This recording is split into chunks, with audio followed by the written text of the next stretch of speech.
2. "We thought maybe you were in the plot," said Mrs. McKisco. She was a shabby-eyed, pretty young woman with a disheartening intensity.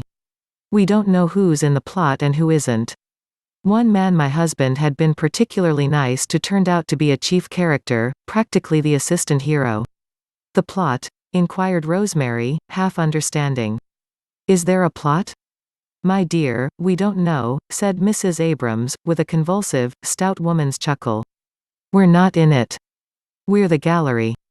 Mr. Dumfrey, a tow-headed effeminate young man, remarked, "Mama Abrams is a plot in herself," and Campion shook his monocle at him, saying, "Now, Royal, don't be too ghastly for words."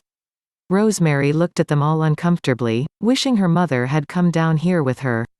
She did not like these people, especially in her immediate comparison of them with those who had interested her at the other end of the beach. Her mother's modest but compact social gift got them out of unwelcome situations swiftly and firmly.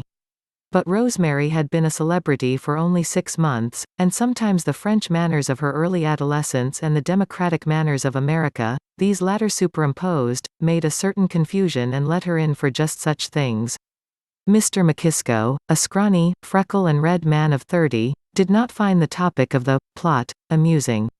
He had been staring at the sea. Now after a swift glance at his wife he turned to Rosemary and demanded aggressively, "Been here long?" "Only a day." "Oh." Evidently feeling that the subject had been thoroughly changed, he looked in turn at the others. "Going to stay all summer?" asked Mrs. McKisco, innocently. "If you do you can watch the plot unfold." "For God's sake, Violet, drop the subject," exploded her husband. "Get a new joke, for God's sake." Mrs. McKisco swayed toward Mrs. Abrams and breathed audibly, "He's nervous." "I'm not nervous," disagreed McKisco. "It just happens I'm not nervous at all." He was burning visibly. A grayish flush had spread over his face, dissolving all his expressions into a vast ineffectuality. Suddenly remotely conscious of his condition he got up to go in the water, followed by his wife, and seizing the opportunity Rosemary followed.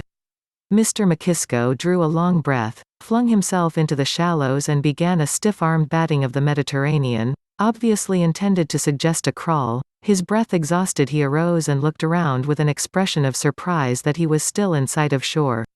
"I haven't learned to breathe yet. I never quite understood how they breathed." He looked at Rosemary inquiringly. "I think you breathe out underwater," she explained. "And every fourth beat you roll your head over for air. The breathing's the hardest part for me. Shall we go to the raft?" The man with the leonine head lay stretched out upon the raft, which tipped back and forth with the motion of the water. As Mrs. McKisco reached for it a sudden tilt struck her arm up roughly, whereupon the man started up and pulled her on board. "I was afraid it hit you." His voice was slow and shy. He had one of the saddest faces Rosemary had ever seen, the high cheekbones of an Indian, a long upper lip, and enormous deep-set dark golden eyes. He had spoken out of the side of his mouth, as if he hoped his words would reach Mrs. McKisco by a circuitous and unobtrusive route. In a minute he had shoved off into the water and his long body lay motionless toward shore. Rosemary and Mrs. McKisco watched him. When he had exhausted his momentum he abruptly bent double, his thin thighs rose above the surface, and he disappeared totally, leaving scarcely a fleck of foam behind. "He's a good swimmer," Rosemary said. Mrs. McKisco's answer came with surprising violence. "Well, he's a rotten musician." She turned to her husband, who after 2 unsuccessful attempts had managed to climb on the raft, and having attained his balance was trying to make some kind of compensatory flourish, achieving only an extra stagger. "I was just saying that Abe North may be a good swimmer but he's a rotten musician." "Yes," agreed McKisco, grudgingly. Obviously he had created his wife's world, and allowed her few liberties in it. "Antheil's my man." Mrs. McKisco turned challengingly to Rosemary, "Antheil and Joyce. I don't suppose you ever hear much about those sort of people in Hollywood, but my husband wrote the first criticism of Ulysses that ever appeared in America." "I wish I had a cigarette," said McKisco calmly. "That's more important to me just now." "He's got insides, don't you think so, Albert?" Her voice faded off suddenly. The woman of the pearls had joined her 2 children in the water, and now Abe North came up under one of them like a volcanic island, raising him on his shoulders. The child yelled with fear and delight, and the woman watched with a lovely peace, without a smile. "Is that his wife?" Rosemary asked. "No, that's Mrs. Diver. They're not at the hotel." Her eyes, photographic, did not move from the woman's face. After a moment she turned vehemently to Rosemary. "Have you been abroad before?" "Yes, I went to school in Paris." "Oh. Well then you probably know that if you want to enjoy yourself here the thing is to get to know some real French families. What do these people get out of it?" She pointed her left shoulder toward shore. "They just stick around with each other in little cliques. Of course, we had letters of introduction and met all the best French artists and writers in Paris. That made it very nice." "I should think so. My husband is finishing his first novel, you see." Rosemary said. "Oh, he is." She was not thinking anything special, except wondering whether her mother had got to sleep in this heat. "It's on the idea of Ulysses," continued Mrs. McKisco. "Only instead of taking 24 hours my husband takes 100 years. He takes a decade-old French aristocrat and puts him in contrast with the mechanical age." "Oh, for God's sake, Violet, don't go telling everybody the idea," protested McKisco. "I don't want it to get all around before the book's published." Rosemary swam back to the shore, where she threw her peignoir over her already sore shoulders and lay down again in the sun. The man with the jockey cap was now going from umbrella to umbrella carrying a bottle and little glasses in his hands. Presently he and his friends grew livelier and closer together, and now they were all under a single assemblage of umbrellas. She gathered that someone was leaving and that this was a last drink on the beach. Even the children knew that excitement was generating under that umbrella and turned toward it, and it seemed to Rosemary that it all came from the man in the jockey cap.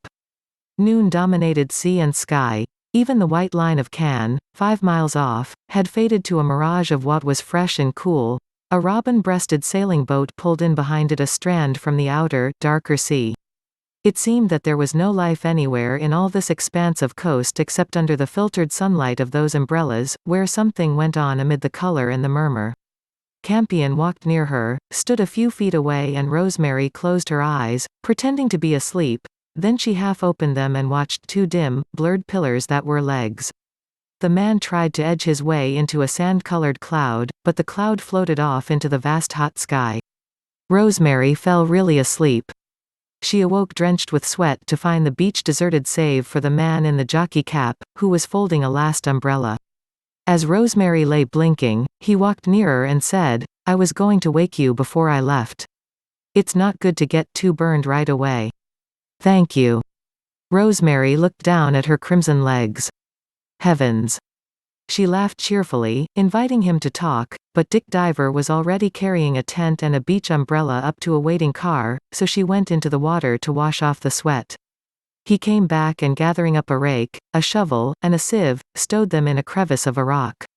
He glanced up and down the beach to see if he had left anything. "Do you know what time it is?" Rosemary asked. "It's about 1:30. They faced the seascape together momentarily. "It's not a bad time," said Dick Diver. "It's not one of worst times of the day." He looked at her, and for a moment she lived in the bright blue worlds of his eyes, eagerly and confidently. Then he shouldered his last piece of junk and went up to his car, and Rosemary came out of the water, shook out her peignoir and walked up to the hotel.